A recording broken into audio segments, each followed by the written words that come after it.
आज की कहानी मक्खी का लालच। एक बार एक व्यापारी अपने ग्राहक को शहद बेच रहा था। तभी अचानक व्यापारी के हाथ से फिसलकर शहद का बर्तन गिर गया। बहुत सारा शहद धरती पर बिखर गया। जितना शहद ऊपर ऊपर से उठाया जा सकता था, उतना व्यापारी ने उठा लिया, पर कुछ शहद फिर भी जमीन पर रह ही गया। कुछ ही देर में बहुत सी मक्खियां उस जमीन पर गिरे हुए शहद पर आकर बैठ गई। मीठा मीठा शहद उन्हें बड़ा अच्छा लगा। वह जल्दी से जल्दी चाटने लगी।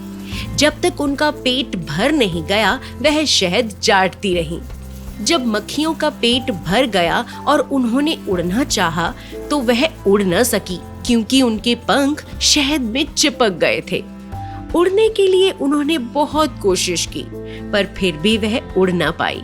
वह जितना छटपटाती, उतने ही उनके पंख चिपकते जाते। उनके सारे शरीर में शहद लगता जाता। काफी मक्खियां शहद में लोटपोट होकर ही मर गई। बहुत सी मक्खियां पंख चिपकने से छटपटा रही थी, परंतु तब भी नई मक्खियां शहद के लालच में वहां आती रहीं। मरी और झटपटाती मक्खियों को देखकर भी वह शहद खाने का लालच छोड़ नहीं पाई।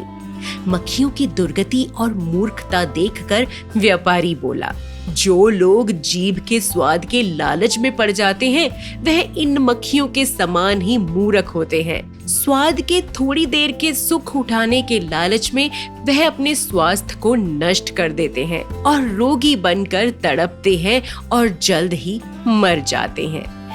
इस कहानी से हमें ये सीख मिलती है कि लालच नहीं करना चाहिए। शायद इसीलिए कहा गया है कि लालच बुरी बला है।